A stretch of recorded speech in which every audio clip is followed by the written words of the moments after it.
इसलिए रासलीला को काम क्रीड़ा कभी मत समझिएगा। आजकल हमने रास शब्द की बड़ी विडंबना दुर्दशा कर रखी है। जहां कोई उल्टा सीधा काम करता हुआ किसी को देखा, अच्छा ये रासलीला कर रहे हैं, ये रासलीला चल रही। तो रासलीला को हमने कितना अश्लील बना लिया है अपने मानसिकता में। रासलीला का मतलब क्या है? रसो वैसह रसम हेवानम लब्ध्वानंदी भवती। परमात्मा रस स्वरूप है और उस परमात्मा जो रस के सागर हैं, उन्होंने रसिकों को जो रस पान कराया है, अपने रस की अनुभूति कराई है, उसी का नाम है महारास। जीवात्मा और परमात्मा के अलौकिक सम्मिलन का नाम रासलीला है। जीवात्मा परमात्मा का मिलन है। परंतु जब नाचने लगे कन्हैया गोपियों के साथ गलवैयां डाल करके, तो गोपियों को जरा सौभाग्य का मद जाग गया। है संसार में कोई हमारे समान सौभाग्यवती? देखो त्रिभुवन पति कृष्ण हमारे सारे पर नाच रहे हैं और राधा रानी को हो गया मान। मेरे प्राण वल्लभ प्रियतम मेरे जैसा ही व्यवहार सब सखियों से बराबर कर रहे हैं। अरे वरिष्ठम सर्वयोषिताम, मैं सब सखियों में श्रेष्ठ हूं, तो मेरे प्रति कोई विशेष व्यवहार भी तो इनका दिखाई पड़ना चाहिए। यहां तो सारी दाल सारी धान 22 पसेरी एक ही भाव बिक रही है। तो रूठ गई राधा रानी। तो राधा रानी के मान को मनाने और ब्रज गोपियों के मद को दूर करने के लिए माधव किशोरी जी का हाथ पकड़ के सबके बीच में से अंतर्धान हो गए। बोल रास बिहारी भगवान की तासाम तत्सौभगमदम वीक्षमानं च केशवः प्रशमाय प्रसादाय तत्रैर्वान्तरधीयत। जैसे गोविंद किशोरी जी के साथ अंतर्धान हुए, तो ब्रज गोपियां भगवान को अपने बीच न पा करके व्याकुल हो गई, विकल हो गई। चारों ओर गोविंद को खोजने लगी। को जड़ को चैतन्य न कछु जानत बिरही जन। बिरह में व्याकुल ब्रजांगनाएं वृक्षों से भी भगवान का पता पूछने लगी। अरे भैया पीपल, ए भैया बरगद, तुम ही बताओ, तुमने जरूर गोविंद को आते जाते देखा होगा, तुम्हारी शाखाएं बहुत विशाल हैं, जरा ऊपर से देखो कहां छुपे हैं। पर कोई जवाब नहीं। गोपियां कहती हैं पुरुष जाति के हैं, हम स्त्रियों की वेदना को ये क्या समझेंगे। तब तक तुलसी का बिरवा नजर आया। बहन तुलसी, तू हमारी पीड़ा को समझ सकती है, स्त्री जाति की है और हमारी तरह कन्हैया की दीवानी भी है। तुझे जरूर पता होगा, हवा के झोंके में तुलसी का पौधा हिल रहा था। एक गोपी बोली, देख खड़ी खड़ी सिर हिला रही है, मैं नहीं बताऊंगी। दूसरी गोपी बोली, इस सौत से पूछना ही बेकार था। खरी खोटी सुना दी तुलसी को। इस प्रकार से व्याकुल ब्रजांगनाएं बन बन विचरण कर रही थी। उधर राधा रानी को एकांत पुंज में भगवान चरण दबा दबा के मना रहे थे। रसिकों ने देख लिया, देखो दुरोवह कुंज कुटीर में बैठो पलोटत राधिका पायम। परंतु राधा रानी कह रही है, न पा रहे हम चले तुम प्यारे, मैं आपके साथ अब नहीं चल पाऊंगी। भगवान बोले, प्यारी जी आप कंधे पर विराजो, मैं आपको लेके चलूंगा। बोलो कहां चलोगे? किशोरी जी ने कहा, नयमाम यत्र ते मनः, जहां तुम्हारा मन हो वहां ले चलो, पर मैं नहीं चलूंगी। प्यारी जी बैठो कंधे पर। और भगवान ने कंधा झुकाया, किशोरी जी ने बैठने को कदम उठाया, भगवान वहां से भी अंतर्धान हो गए। और इधर पग चिन्ह देखती देखती गोपियां उस कुंज में घुस गई। तो राधा रानी मूर्छावस्था में पड़ी हुई थी और गोविंद गायब। तब सखियों ने मिलकर के राधा रानी को कृष्ण नाम कीर्तन के द्वारा सावधान किया, स्वस्थ किया। राधा रानी बार बार हरि को पुकारने लगी, हा नाथ रमण प्रेष्ठ क्वासि क्वासि महाभुज दास्यास्ते कृपणाया में सखे दर्शय सन्निधि। अंत में सखियों को समझाया किशोरी जी ने, सखियों उनका पीछा करके कोई उन्हें नहीं पकड़ सकता, उन्हें कोई नहीं पा सकता। उन्हें पाना है तो प्रार्थना करो, हृदय से आर्त पुकार निकलेगी तभी प्यारे पधारेंगे। तो राधा रानी के आदेश पर सब सखियां उनके पीछे पीछे जमुना के तट पर आईं और जमुना के तट पर खड़ी होकर के समवेत स्वर में, एक स्वर में मिलकर के सभी ने गीत गाया। इस गीत का नाम है गोपी गीत। इसी गीत को सुनकर के भगवान प्रकट भये। इसलिए जो भी गोविंद का प्रत्यक्ष दर्शन पाना चाहे उसे इस गोपी गीत का नित्य प्रतिपाठ करना चाहिए रात्रि में। इस गीत को सुनकर गोविंद गदगद होते हैं और निश्चित रूप से दर्शन देने पधारते हैं। आइए मिलकर के गाएं कुछ पंक्तियां। जयति तेधिकं जन्मना व्रज श्रयत इंदिरा शाश्वत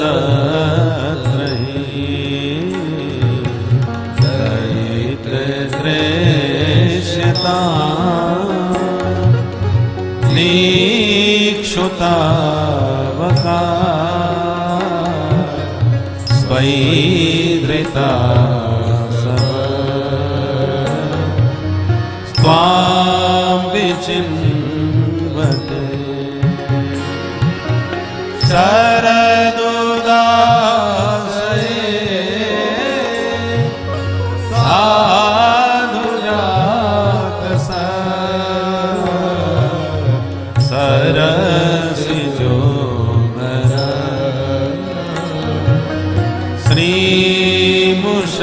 श्रीमुषादृशा सुरतनाथ ते अशुल्कदासिका वरदेन तो नेह किं वद विषजलाप्यया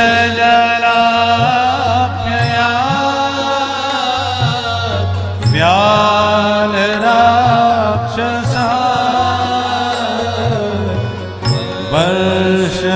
वर्षमारुता मेद्युतानला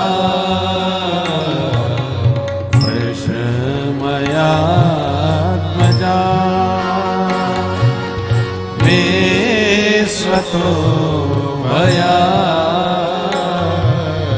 देशभते वयं रक्षिता रक्षिता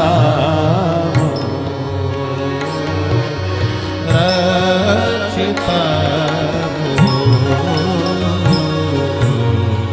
बोल रास बिहारी भगवान की।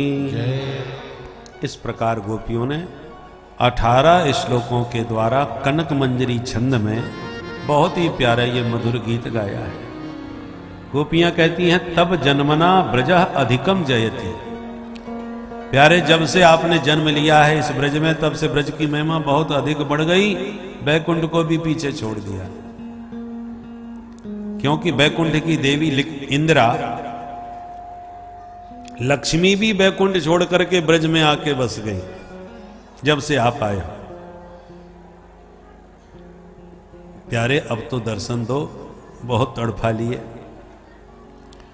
आप हमारे प्राणाधार हो, प्राणों के बिना शरीर का कोई महत्व नहीं रह जाता, अस्तित्व ही नहीं रह जाता, तो हम आपके बिना जीवित कैसे रहेंगे। बारंबार सुरासुरों से आपने हमारी रक्षा करी और आज अपने ही विरह में हमारे प्राण लेना चाहते हो। तुम्हारी निष्ठुरता को देख के लगता है कि तुम यशोदा के बेटा नहीं हो सकते। इतना निर्दयी जसोदा का बेटा तो नहीं हो सकता। नखल गोपिका नंदना। मन होता है तुम्हारे विरह में आज हम अपने शरीर को त्याग ही देती है, प्राण त्याग देती है। और विडंबना देखो, मरना भी चाहे तो मर नहीं सकती। क्यों नहीं मर सकती? क्योंकि हमने अमृत पी लिया है। अमृत पीने वाला मर नहीं सकता। पर तुम्हें अमृत कहां मिल गया? कौन सा अमृत पिया? बोले तब कथामृतम तप्त जीवनम कभी विदीदितम कल्मषापहम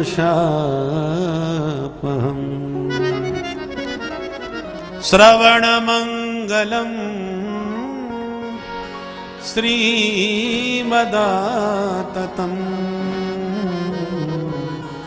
भुवि गृह्णन्ति ते भूरिदा जना। आपके कथामृत का हमने पान किया है, जो स्वर्ग सुधामृत से भी श्रेष्ठ है। स्वर्ग का अमृत पीने वाले देवताओं का पुण्य नष्ट होता है, पर हरि कथामृत पीने वालों के पाप नष्ट होते हैं। हरि कथामृत कल्मषापहम है और स्वर्ग सुधामृत पुण्यापहम है। स्वर्ग सुधामृत ताप देने वाला है और हरि कथामृत तप्त जीवनम है, तपे हुए प्राणियों को नया जीवन देता है। और देवताओं के पुण्य क्षीण होने लगते हैं तो उनको ताप होने लगता है कि अब हम गिरने वाले हैं, फिसलने वाले हैं। इसलिए हर दृष्टि से स्वर्ग सुधामृत से श्रेष्ठ आपका कथामृत है। और इस कथामृत को पीने वाले का शीघ्र मंगल होता है। और दुनिया में हमने दानी बहुत देखे, अन्नदान, वस्त्रदान, गौदान, भूमिदान करते हैं, पर सबसे बड़ा दाता कौन? भुवि गृह्णन्ति ते भूरिदा जना। जो धरती पर आपके रसिक प्रेमियों को आपका कथामृत पान कराता है, उस वक्ता से बड़ा दानी दुनिया में दूसरा कोई नहीं हो सकता, जो आपकी कथा सुना सुना करके आपको ही कर्णनंद्र से भक्तों के हृदय में विराजमान कर देता है। उससे बड़ा महादानी कौन हो? और गाते गाते रुरुदुः सुस्वरम राजन कृष्ण दर्शन लालसा। हरि दरस की लालसा में गोपियां विलाप करने लगी, रुदन करने लगी। जब व्याकुल होकर के रोई तो भगवान से रहा नहीं गया। तासाम आविर्भूक्षोरी स्मयमान मुखाम्बुज पीतांबरधर सृग्वी साक्षात मनमथ मन्मथ। गोपियों के बीचों बीच भगवान मंद मंद मुस्कुराते हुए तत्काल प्रकट हो गए। बोल बंसी वारे की, श्री रास बिहारी सरकार की। जो गोविंद का दर्शन किया तन वह प्राण में वागतम, मानो मृत शरीर में प्राण वापस आ गए हों। चारों ओर से गोविंद को घेर लिया गोपियों ने। किसी ने चरण, किसी ने भुजा, किसी ने पीतांबर पकड़ लिया। किसी गोपी को अभी भी अपनी आंखों पर भरोसा नहीं कि सच में कृष्ण आ गए। उसने समझा ये मेरी कल्पना है, तो तुरंत आंख बंद करके बैठ गई, मानो नयन मार्ग से हरि को हृदय में बैठा करके पलकों के किवाड़ बंद कर दिए कि अब देखूंगी आप कैसे निकल के भागोगे। चारों तरफ से जब घेर लिया, पकड़ लिया, तब गोपियों ने कहा प्यारे आप बुरा मत मानना, एक बात पूछे। हाँ पूछो। बोले संसार में हमने 3 तरह के लोग देखे। एक वो हैं जो प्रेम के बदले में प्रेम करते हैं, दूसरे वो हैं कि हम तो प्रेम करेंगे ही करेंगे, तुम करो या मत करो, और तीसरे वो हैं जो किसी से प्रेम करते ही नहीं। भगवान बोले देवी मैं कुछ कहूं? हाँ बोलो। बोले तुमने जो कहा एक प्रेमी वो हैं जो प्रेम के बदले में प्रेम करते हैं, इसको प्रेम नहीं कहते। प्रेमी हमेशा देना ही देना जानता है, लेना नहीं सीखा। वो कभी नहीं चाहता कि प्रियतम से मुझे कुछ मिले, वो सिर्फ उनको देना चाहता है। जो देने का ही भाव रखे वो पवित्र प्रेम होता है। मैं इनको कैसे सुख पहुंचाऊं, इनको कैसे प्रसन्न रखूं। जो प्रियतम के सुख में ही अपना सुख समझे उसे विशुद्ध प्रेम कहते हैं। प्रेम की परिभाषा है तत् सुख सुखित्वम। जो प्रियतम के सुख को ही अपना सुख समझे, स्वसुख की स्वप्न में भी कामना न रहे, उसको पवित्र प्रेम कहते हैं, विशुद्ध प्रेम। और प्रेम करते समय लेने का हिसाब रखे वो प्रेम थोड़ी होता है, उसे व्यवहार कहते हैं। हमने इतना दिया तो आपको भी इतना देना पड़ेगा। विवाह शादियों में लोग जाते हैं ना, तो शादी में कुछ न कुछ व्यवहार लिखा करके आते हैं, पर देते समय लेने का भी हिसाब पूरा रखते हैं कि हमने उनके विवाह में इतना दिया था, अब उनके यहां से इतना लेना है। ये व्यवहार है, प्रेम नहीं। और हम तो प्रेम करेंगे, तुम भले ही मत करना। ऐसे प्रेमी संसार में सिर्फ माता पिता ही देखे जाते हैं। अपने बच्चों से बेहद प्रेम करते हैं माँ बाप, जन्म देते हैं, लालन पालन करते हैं, पढ़ाई लिखाई कराते हैं, अपना खून पसीने का धन सब कुछ लगा करके उनको पढ़ाते हैं कि कोई ऊंचा पद इसे प्राप्त हो जाए, कोई पढ़ लिख के कुछ बन जाए। अब जहां ऊंचे पद पर बच्चा पहुंच गया पढ़ लिख करके, तो गारंटी नहीं वो भी मैया बाप को वही प्रेम देगा। कई ऐसे भी केस आते हैं कि बड़े पद पर पहुंचने के बाद बाप को भी पहचानने से इनकार कर दिया, पहचानते भी नहीं मैया बाप को ठीक से। तो बेटा प्रेम करे या न करे, पर माता पिता बहुत प्रेम करते हैं, ये दूसरे नंबर के हैं। पर जो दुनिया में प्रेम करते ही नहीं, ऐसे लोग चार तरह के होते हैं: आत्माराम, आप्तकाम, अकृतज्ञ और गुरुद्रोही। ये चार लोग हैं जो किसी से प्रेम नहीं करते। दो उत्तम हैं, दो अधम। उत्तम कौन है? आत्माराम। आत्माराम माने जो अपने आत्म स्वरूप में ही रमण करे, निज लाभ तुष्ट है, निजानंद में जो मस्त रहता है, वो महापुरुष अपने शरीर से ही प्रेम नहीं करता, तो तुमसे हमसे किसी से क्या प्रेम करेगा? बहुत से ऐसे सिद्ध महात्मा हैं जिनको अपने शरीर का भान ही नहीं रहता, वो किसी से प्रेम नहीं करते, किसी से कोई मतलब नहीं। विद्यार्थी जीवन में हमने वृंदावन में एक महात्मा देखे। एक परिक्रमा मार्ग में एक पत्थर पर बैठे रहते थे, अवधूत, केवल एक कंबल लपेटे रहते थे। गर्मी कितनी भीषण पड़ रही हो, सर्दी कितनी भयंकर हो रही हो, बरसात कितनी भी भयंकर हो रही हो, हमने उस महात्मा को इधर से उधर आते जाते, घूमते फिरते, नहाते धोते कभी नहीं देखा। बस वहीं पड़े रहते थे, अवधूत। और 20 वर्ष तक देखे, एक दो दिन की बात नहीं, 20 वर्ष हम लोगों के दृष्टि में रहे। और कोई सहानुभूति लेकर के कोई फल उनके पास ले जाता, कोई कुछ चुपचाप रख के चला जाए तो कुछ नहीं बोलते थे। और तुमने उनसे बात करने की कोशिश करके, बाबा कुछ खा लो, तो इतनी भयंकर गाली दे करके चिल्ला के पड़ते थे कि दोबारा आपकी हिम्मत न पड़ेगी बाबा से बात करने की। एकदम पागल जैसे मारी डालेंगे। क्रोध करते थे, बात किसी से नहीं करते थे, और कोई बात करे तो ऐसा फटकार देते थे कि दोबारा वो बात करने की हिम्मत न कर पाए। बस पड़े रहते थे ब्रज की रज में।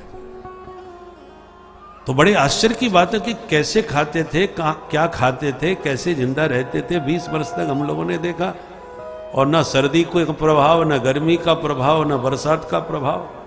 उनके पास संग्रह के नाम पर सिर्फ एक कंबल था, इसके अलावा हमने और कोई वस्तु उनके हाथ में नहीं देखी। ऐसे जो अवधूत होते हैं वो अपने निजानंद में इतने मस्त रहते हैं, वो किसी से प्रेम नहीं करते और ना चाहते कि कोई उनसे बात करे।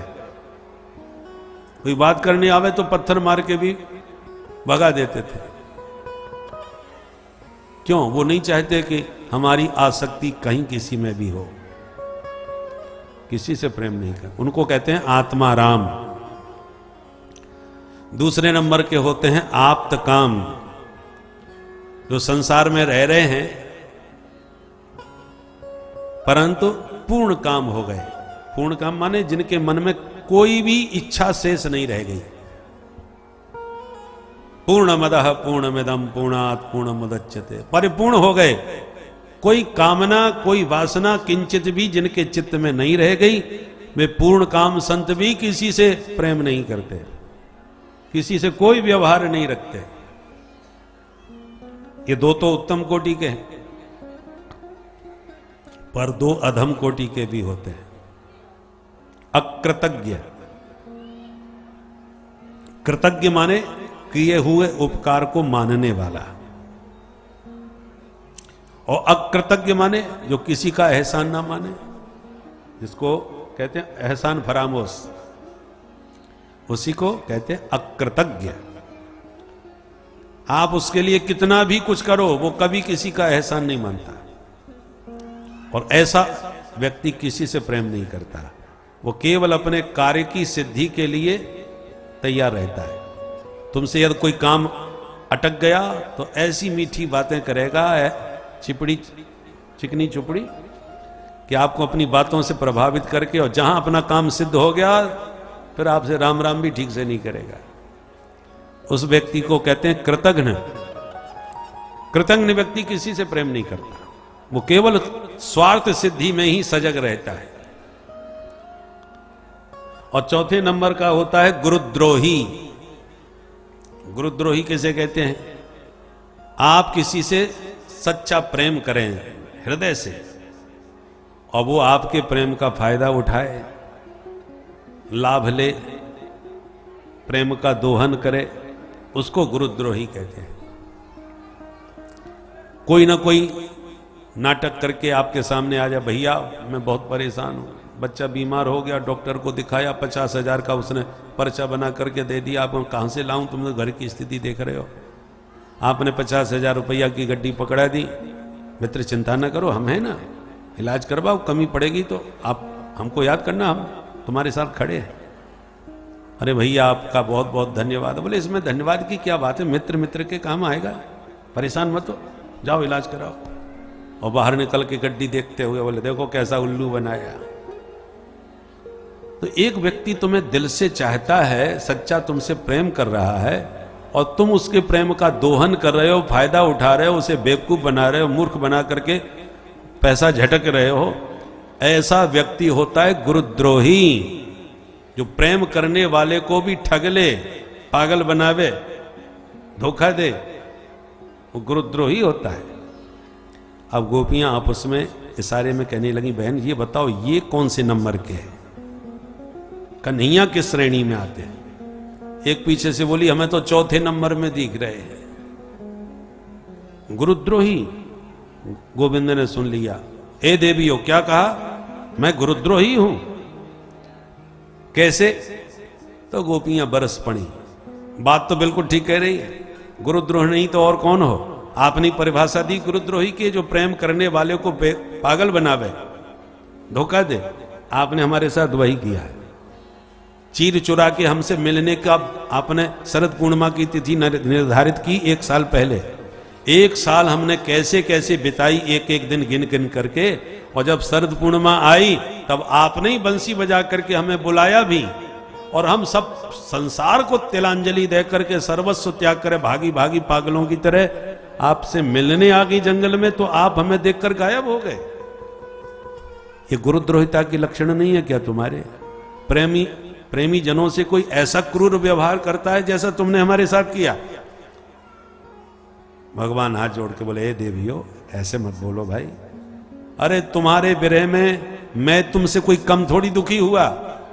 मेरे विरह में तुम रोती थी तो एक रोती थी और 4 समझाने लग जाती थी, मिलजुल के अपना दुख दर्द बांट लेती थी, और मैं तो बिल्कुल अकेला था। मैंने तुम्हारे विरह की वेदना तुमसे ज्यादा उठाई भोगी है, क्योंकि मुझसे तो कोई बात करने वाला नहीं, मुझसे तो कोई मिलने वाला भी नहीं था, अकेला था। गोपियां बोली, नंबर 1 के तुम झूठा, तुम्हें हमारा विरह सताता तो हमें छोड़ के तुम भागते ही क्यों? क्या आवश्यकता थी भागने की? भगवान बोले, देवियों न बिना विप्रलंभे न संयोग पुष्ट मश्नुते, बिना विप्रलंभ के संयोग पुष्ट नहीं होता।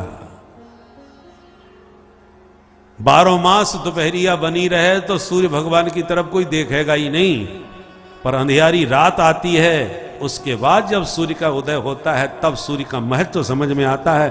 सब सूर्य नमस्कार करने लगते हैं प्रातःकाल, सब सूर्य अर्घ्य देने लगते हैं। सूर्य की महिमा महत्व कब समझ में आया? जब अंधियारी रात बीच में आई। रात ना होती तो दिन के प्रकाश का क्या महत्व? इसलिए वियोग भी संयोग रस को पुष्ट करने वाला होता है। बिजली बहुत कम आती, अब तो लगभग खूब आने लगी है, परंतु एक जमाना था कि जहां बिजली आती, अरे बिजली आ गई, सब तुरंत अपने काम निपटाते थे, बिजली के काम। और पानी भरना है और जो भी बिजली से काम करने हैं तो फटाफट कहीं बिजली चली ना जाए। तो 12 मास 24 घंटे हर क्षण बिजली उपलब्ध हो तो फिर बिजली पर किसी का ध्यान नहीं जाता है? तो नित्य सुलभ है। कोई भी वस्तु हो या व्यक्ति हो, नित्य सुलभ होने पर उसकी कोई कीमत नहीं रह जाती। जो जितना दुर्लभ वो उतना कीमती। अच्छा एक बात बताओ, लोहा ज्यादा उपयोगी होता है या हीरा? तो विवेक से विचार करके सोच के देखोगे तो लोहा ज्यादा उपयोगी है। हीरे का क्या उपयोग है? कुछ नहीं, केवल शोभा। लोहे के बिना तो आपकी जिंदगी की गाड़ी ही रुक जाएगी। माताओं को भोजन में चिमटा चाहिए लोहे का, तवा चाहिए लोहे का, कढ़ाई चाहिए लोहे की, कितने काम लोहे के हैं। लोह पथगामिनी ट्रेन, बस आदि जितने भी हैं, आज का तो बर्तन सब स्टील के। तो लोहे से तो सारे काम चल रहे हैं, बिना लोहे के तो जिंदगी की गाड़ी रफ्तार रुक जाएगी, और बिना हीरा के कुछ नहीं रुकने वाला। बहुत से लोग हैं जिन्होंने हीरा को देखा भी नहीं होगा ठीक से, जिंदगी आनंद से चल रही, कोई फर्क नहीं पड़ रहा। तो महत्वपूर्ण जीवन में कौन है? लोहा। अनुपयोगी है हीरा, पर कीमत किसकी ज्यादा है? हीरे की, लोहे की नहीं। जबकि उपयोगिता लोहे की ज्यादा है, पर कीमत हीरा की ज्यादा है। कारण क्या है? हीरा दुर्लभ है, लोहा सुलभ है। भले ही कितनी उपयोगी चीज हो, सुलभ होने पर वह मूल्यहीन हो जाती है, ज्यादा उसका महत्व नहीं रहता। भोजन कितना भी बढ़िया बनाओ और रसोई में नमक ना होवे तो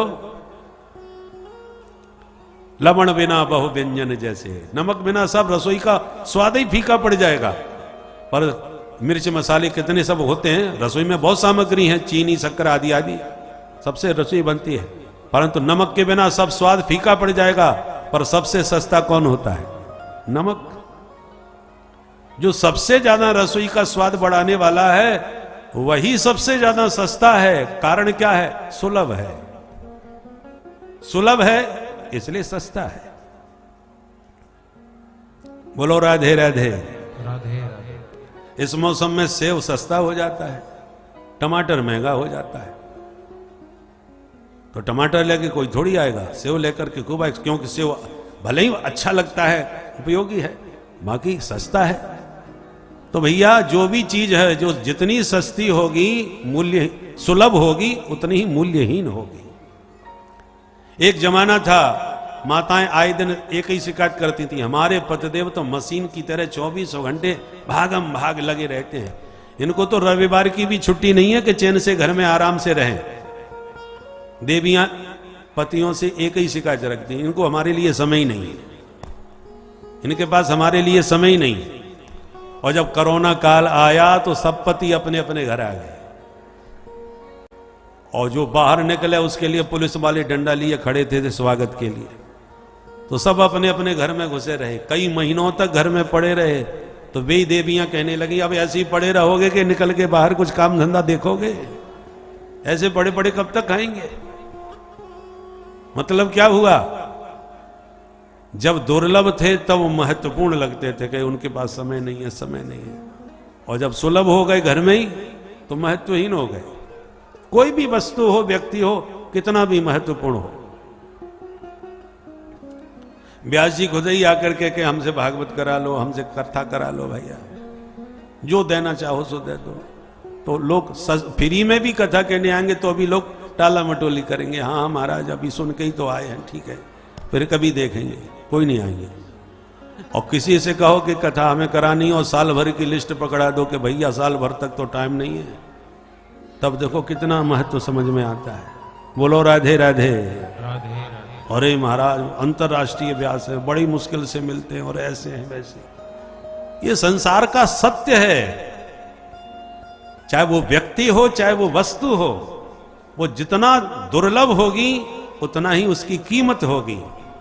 दमाद जब कभी ससुराल में आवे देखो क्या खतरदारी होती है, और दमाद यदि घर जमाई बन के घर में ही आ जाए फिर देखो क्या दुर्दशा होती है। बोलो राधे राधे। सत्य है कि नहीं? भगवान कहते हैं देवियों इसी प्रकार मैं तुम्हारे लिए सुलभ था, बंसी बजाई तुम दौड़ के आ गई, हम सब तुरंत उपलब्ध हो गए, आनंद नहीं आया इस मिलन में। पर इतना छटपटाने के बाद, इतना बिलखने के बाद, रोने के बाद पुनः मेरी प्राप्ति तुम्हें हुई है, तो ये अलौकिक मिलन के रस को उद्दीप्त करने वाला मिलन होगा। इसी आनंद को प्रकट करने के लिए ये वियोग भी बहुत जरूरी था। ना हम तो सख्यो भजतोपि जंतु भजाम्यमीसा मनुवृत्त वृत्तये यथा धनो लब्ध धने विनष्टे तच्चिंतयान्यव्रतो न वेद।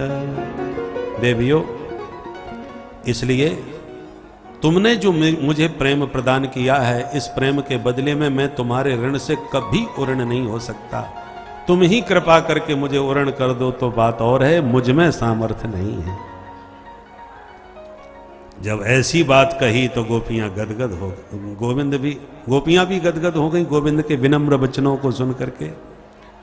तो प्रभु ने क्या लीला करी, जितनी गोपियां थीं उतने ही गोपाल बन के प्रकट हो गए, और प्रत्येक गोपी के कंठ में गलवैयां डाल के जब ताता थैया भगवान ने रास रचाया, नृत्य किया, तो हर गोपी को यही लगा कि गोविंद केवल मेरे हैं और मेरे साथ हैं, मैं ही इनकी विशेष प्रेयसी हूं।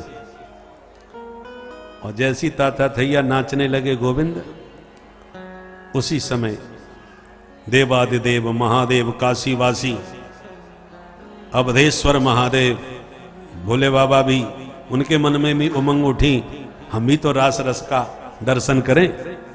तो भागे भागे पहुंच गए काशी से वृंदावन धाम। जैसे ही भोले बाबा घुसने लगे रास मंडप में, गोपियों ने रोक दिए, ए बाबा ये दाढ़ी मूछ वालों का इधर काम नहीं है, निकलो बाहर। यहां पुरुष केवल एकमात्र कृष्ण है, बाकी सब उनकी सखियां हैं, दूसरा पुरुष प्रवेश नहीं पा सकता।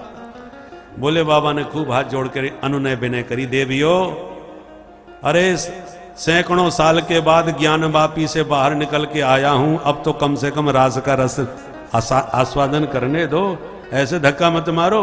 मैं भी बहुत बढ़िया नाचता हूं, लोग मुझे भी नटराज राज कहते हैं, एक बार मेरा नृत्य देखो तो सही। पर गोपियों ने कहा जहां मर्जी आवे तहां ठुमका लगाओ, और रास मंडप के भीतर तो आप नहीं जा सकते।